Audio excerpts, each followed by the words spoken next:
નમસ્તે ફ્રેન્ડ્સ, મિતાસ કિચનમાં તમારું સ્વાગત છે. આજે આપણે બનાવશું રેસ્ટોરન્ટ સ્ટાઇલ જૈન વેજ કઢાઈ. તો ચાલો આપણે શરૂ કરીએ. વેજ કઢાઈ બનાવવા માટે સૌથી પહેલાં આપણે ગ્રેવી બનાવશું. તેના માટે આપણને જોઈશે 1 થી 1.5 ચમચી તેલ કઢાઈમાં ગરમ મૂકશું.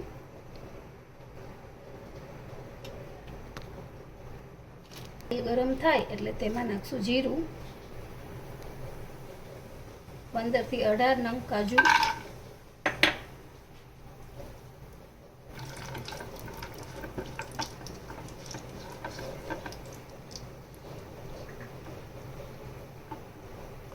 4 નંગ બારીક સમારેલા ટમેટા,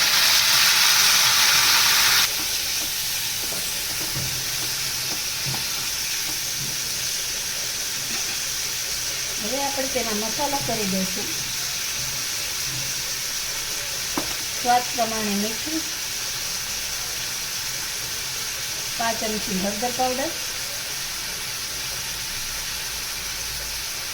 1 ચમચી ધાણા જીરું પાવડર, 1 ચમચી લાલ મરચું,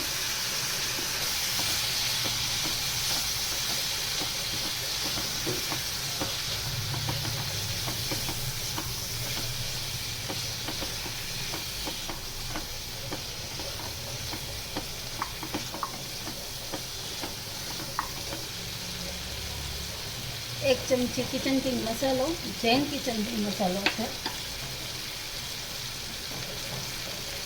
1 નાની ચમચી ખાંડ. જૈન રેસીપી હોય ત્યારે ખાંડ નાખવી જરૂરી છે. હવે મિક્સ કરી દઈશું અને ટમેટા એકદમ સોફ્ટ થઈ જાય ત્યાં સુધી આપણે ઢાંકીને કૂક કરશું. ન જાય એટલા માટે આપણે થોડું પાણી નાખશું અને આ ટમેટાને એકદમ કૂક થાય ત્યાં સુધી ચડવા દેશું. 7 થી 8 મિનિટ થશે, વચ્ચે વચ્ચે હલાવતા રહેવું.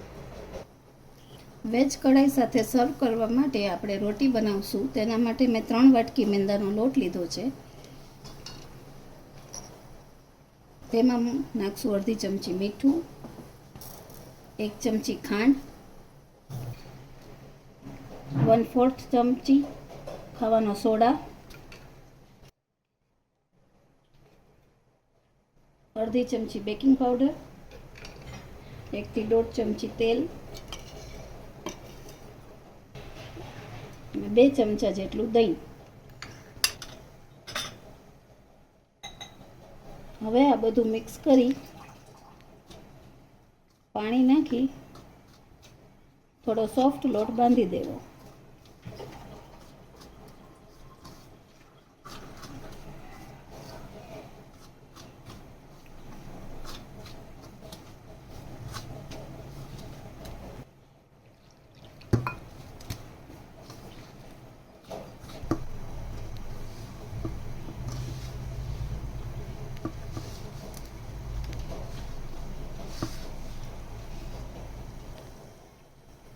હવે લોટ બંધાઈ ગયો છે, તેને તેલ નાખી કેળવી લેશું.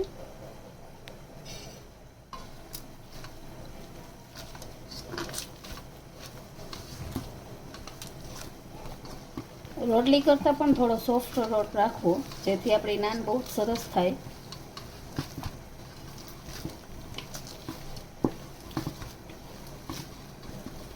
અને આ લોટને તમે 15 મિનિટ રેસ્ટમાં આપશો પછી નાન બનાવી શકશો. બાજુમાં સબ્જી થતી હોય અને લોટ બાંધીને રાખી દો તો તમે નાન બનાવીને આપી શકો ગરમ ગરમ.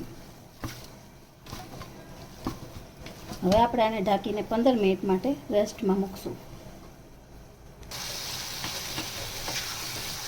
હવે આપણા ટમેટા સોફ્ટ થઈ ગયા છે. આપણે ગેસ બંધ કરી અને આને થોડું ઠંડુ કરી અને મિક્સર જારમાં પીસી લઈશું અને એકદમ સ્મૂથ પેસ્ટ બનાવી. હવે આપણે શાક બનાવવાની તૈયારી કરશું. મેં એ જ કઢાઈ લીધી છે, તેની અંદર આપણે નાખશું 1 ચમચી બટર. કારણ કે વેજ રેસ્ટોરન્ટ સ્ટાઇલ આપણે સબ્જી બનાવી છીએ એટલે કાજુ બટર એ બધું ભરપૂર ઉપયોગ કરવો. હવે તેમાં નાખશું તમાલપત્ર,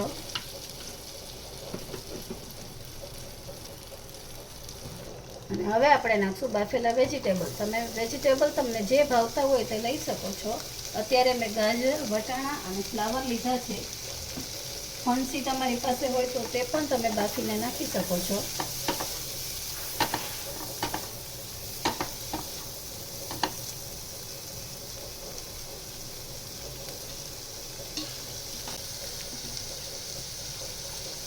હવે આપણે આમાં પણ થોડા મસાલા કરશું.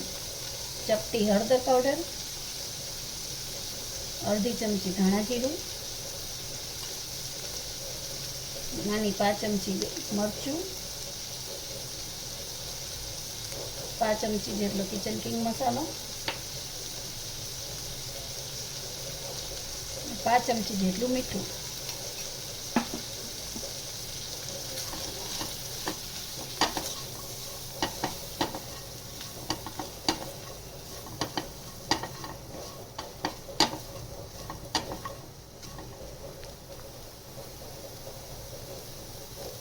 હવે આપણે એમાં ત્યાં નાખશું અડધું કેપ્સિકમ. તમારી પાસે 3 કલરના કેપ્સિકમ હોય તો તે પણ તમે નાખી શકો છો.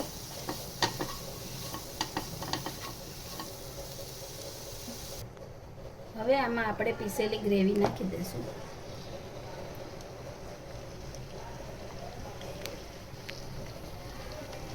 અને 1 વાટકી જેટલું આપણે મિક્સર જારમાં જ પાણી નાખશું અને તે પાણી નાખી દઈશું.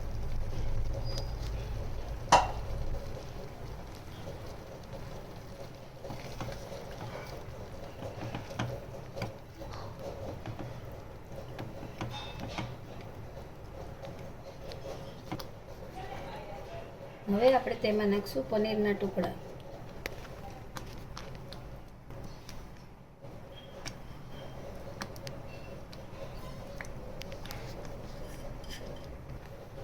અને હવે હાથેથી ક્રશ કરીને કસૂરી મેથી 1 ચમચી અને આપણે હવે હલાવી દેવું.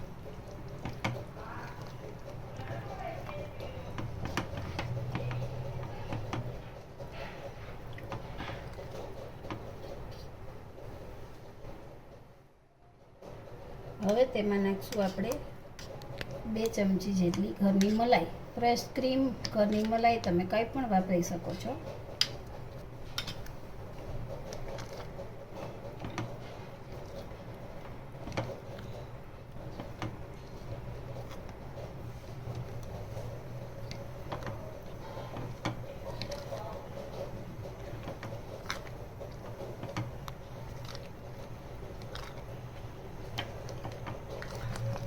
બસ તો તૈયાર છે આપણી જૈન વેજ કઢાઈ.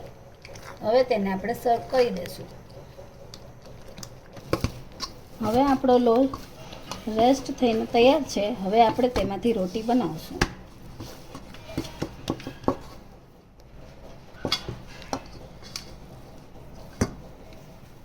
આ લોટ ખૂબ જ સોફ્ટ હોવાથી તમારે અટામણ લેવું પડશે અને વણવું પડશે.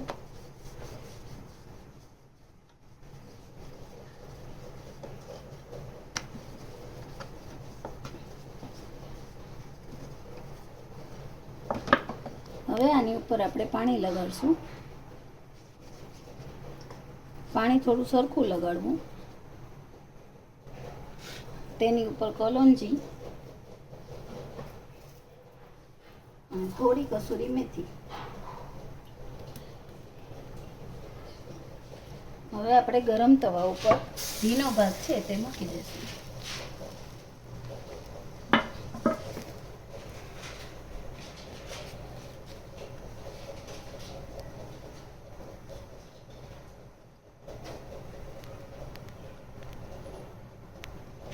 હવે આપણે લોઢીને પલટાવી લેવાની છે ગેસ ઉપર જ અને તેને શેકવા દેવાની છે.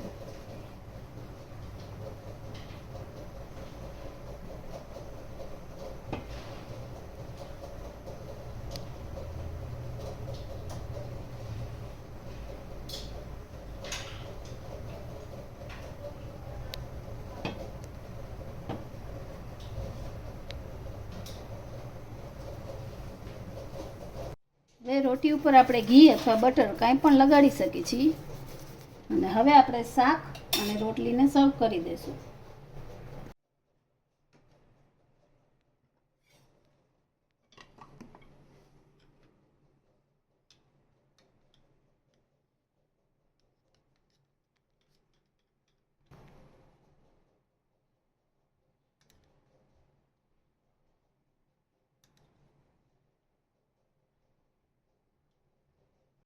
તો તૈયાર છે આપણી વેજીટેબલ કઢાઈ અને રોટી, જે ખાવામાં ખૂબ જ સરસ લાગે છે. આ રીતે એક વખત બનાવશો તો રેસ્ટોરન્ટનો સ્વાદ પણ ભૂલી જશો. તો ચોક્કસ ટ્રાય કરજો. જો તમને મારી આજની રેસીપી ગમી હોય તો લાઈક કરજો, શેર કરજો, કમેન્ટ કરજો અને સબસ્ક્રાઈબ કરવાનું ના ભૂલશો. તો મળશું આપણે નવા વિડીયોમાં.